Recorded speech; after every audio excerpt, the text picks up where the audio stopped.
Good morning, everybody. So today I thought we would continue our journey in silver glass with Reichenbach Multicolor. Oh, this one is so pretty. Greens, blues, purples, yellows, ambers, any kind of cool color that you want. So let's get started. Our colors for today are Reichenbach Multicolor, and I've got this little kind of pinkish pink, light purpley transparent. The multicolor, you can see here there's some lot to lot variation in how you get the rods. So I got one here from one lot. It's kind of a beigey color. And then I got another one here that's kind of a mauvey color. So don't be surprised if you see some color variations in your Reichenbach rods. They still give you those beautiful blues and greens and purples. So, that's our glass for today. And then I also want to introduce you guys to Mr. Ray Skeen on Etsy, who I bought this great stamp from. And I like this stamp so much that I also bought a press from Mr. Skeen, and I'll give you guys a link to his Etsy shop. His presses, I love them. I've got a couple of them, and they're really, really heavy, and I like having these guide pins on the side, so when you put them together, they line up, your design lines up. So I think what we're going to do is make a bead with both of these. I'll show you how I'm using them. Yeah, so let's do that. Let's make some Ammonite beads. Okay, here we go. What I started out with is just a base bead, and I'm gonna just make a lentil, and it doesn't have to be a pretty lentil, just a lentil. I'm using my 1-inch lentil press here, just to give it a little press, and you can see that's a really ugly lentil, but that's okay, because we're just using it as a base bead for our Reichenbach. I'm also making this on a 1/16 mandrel because it just seems the skinnier mandrel, it gives me more room to press and get that design in there. But I'm sure if I just used more glass and built up the bead, that would work too. I just haven't gotten to that point yet. So now, once I have that lentil stage made, I just start putting down glass. And I want nice big globs of that multicolor silver glass. And for some reason, it just seemed appropriate to lay it down in like a coil. I don't know, it probably doesn't matter, but that's how I've been laying it down. It's just coiling a nice big blob of that multicolor glass on my lentil. And I do try to cover the whole lentil. So as you can see, I'm working my way out around the edges here. And then I am gonna do the side, and I'm gonna do the back. And sometimes that clear glass, when you do press it, it'll sneak up on you, but you get kind of a cool effect when you have some of that clear sneaking out of the design. I like it. You know, again, happy accidents. I thought, oh no, the clear's showing. And I thought, wait a minute, that looks kind of cool. Oh no, the clear is showing. That's against the rules. Wait a minute, there are no rules. Okay, I'm filling in the back part now. And you just, at this point, just get that glass down. I am not worried about resetting it. I'm not worried about how it looks. I'm not worried about the shape. I'm gonna put a little bit more here and a little bit more here. All right, that looks good. And with this glass, what I found again is don't overthink it. I was overthinking so much about resetting and striking and blah, blah, blah, blah, blah, blah. And then when I just relaxed and did it, it came out great. Okay, now I'm going for the reset, and I am going to torch the dookie out of this, Joe. We're torching the dookie out of the glass. And again, with the Reichenbach, it doesn't seem to go all the way transparent, so I'm going to take it as transparent as I can. And that looks pretty good. Oh my God. I can see all kinds of little lines and stuff in there. Little webbing. All right, that looks good. So here's what I do. Once I get it to this stage, I lay it down in my lentil press and I take my stamp and I stamp.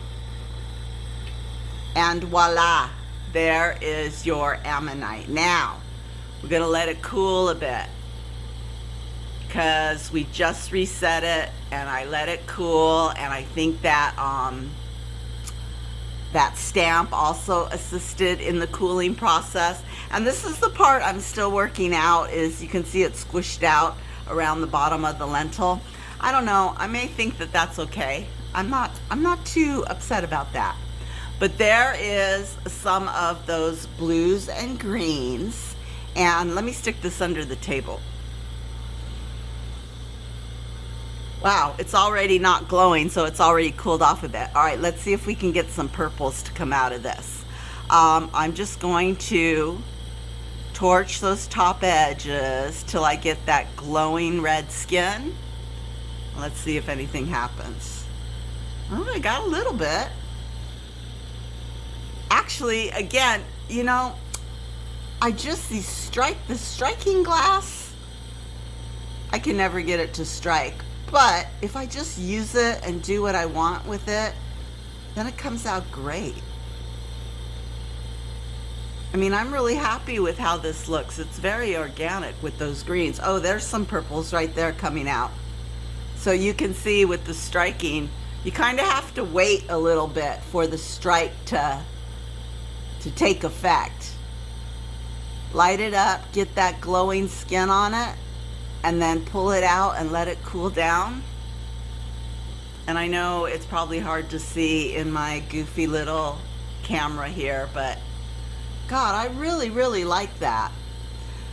Okay, so that is the press from Mr. Reichenbach. Let me get set up to do the lentil press. That was the stamp, not the press. The stamp is one-sided and the press is two-sided. Oh, I gotta get all my equipment in order. Hang on, I'll be back. Okay, so I'm still kind of in the prototyping phase with this press. And one of the things I needed to play with is trying to build up enough glass so I get a really good impression with it. And I wanted to use a 3/32 mandrel because this bead is so bulky that I really think it needs a big mandrel for support. So I went ahead and I made my lentil, and then I'm just adding another layer of clear on top of that lentil to build it up. And now I'm just going to take the top part of my lentil press and just kind of flatten out that clear a little bit and make it a very even base to work on, because I don't want any bubbles underneath that silver glass. So, and this is an instance where, you know what, you guys, you have tools.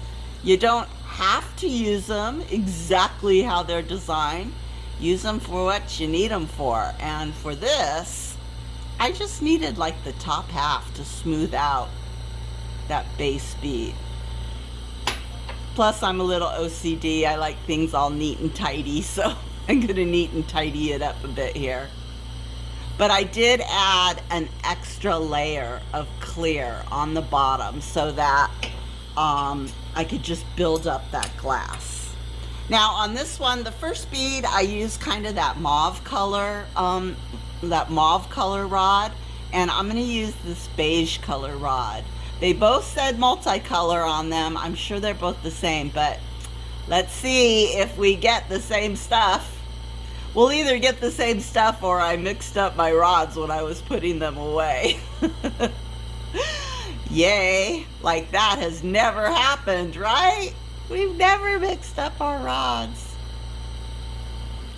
All right, and again, I'm just going in with that multicolor, making a coil on top of my base bead, trying to cover up all the clear, but not anxious about it. Not worried if a little seeps out. It's just Mother Nature, right? It's just Mother Nature. I've been on this like Nautilus Ammonite binge for the past few weeks. I just think they're such cool beads. So I had to have a stamp, and I had to have a press, and I had to hand make them, and oh my gosh, we got all kinds of stuff going on here. Okay, I am going around the edges, around the sides. Let me get the back done, and when I get this big blob of glass on, I will be back and show you what I got. Now that is a blob of glass. And I did take my little press here and kind of tuck in the edges. I didn't touch the multicolor, the silver glass to the mandrel. I left that kind of clear. All right, so now, oh my gosh, this thing is huge. I am going to torch it a lot, cook the dookie out of it to get it to reset. And it's still kind of flat, but I got so much glass on there that it's starting to go round, but that's okay. That is okay. And I did turn up my heat so that I could really get this thing screaming hot. And it's still taking a while. So I got a lot of glass on there, but it's starting to go right now. Okay, cool. All right, I can see the mandrel. I think that's good. I'm gonna go ahead and lay it down in the press. Oh my God, I've got so much glass on this thing. Line up the little holes, and you don't have to work fast because that glass is so hot. Oh, see, I had like so much glass. Let me turn my torch down. And this is where I'm still having issues, is this edge right here that I still have to prototype because I didn't get the impression that I wanted. But like I said, I'm still prototyping. Okay, so there's the ambers. There's the other side. Actually, it looks like the ammonite is kind of framed. Huh. Okay, maybe it's not so bad. I did have a lot of glass on it though. All right, let me stick it under the table and see if it's still glowing. And it's not, so now we can strike. So let's see. I'm gonna strike these green parts. Nice glowing color. Still kind of green. This is where I'm still practicing. I swear you guys, the more I try to strike this silver glass, the more I think, you know what? I'm just happy with it the way it is. I don't know if that's frustration or what. So there's some of that green area turning a little purple. Let's go to the other side. Let's see what we can do here. I'm getting that glow going. And you know, you just gotta play with it. Back and forth in the flame. Maybe in the same spot. Maybe you get a really super hot glowing skin, maybe not. The issue here also is that if I get the glow too much, then it burns out the impression. So I don't know, maybe I should strike it before I put it in the brass marver. All right, I'm gonna stop there. I've got my blues and my greens and my purples and my ambers, so I think I got it to what it's supposed to be. Anyway, you guys, that is Reichenbach multicolor with a brass press. Ooh, I really like these ammonite beads. I'm gonna play more and try to figure out like How much glass is too much? Have a great day, everyone. Have a great weekend. I'll be back next week with another video. Take care. Bye. Okay, guys, here is my super boring copyright notice. Basically, the video is copyright protected. So if you would like to show this to someone, just send me an email. If Maria, I want to show your video in my class group or maybe at show and tell at school, just send me an email. I'm pretty generous with my copyright. I'm sure it'll be fine. The bead in this video is also copyright protected. However, I hereby give you permission to make this bead for yourself. And I give you permission to make this bead as a gift for your friends and family. And I also give you permission and blessings and thanks if you want to make beads for a charity.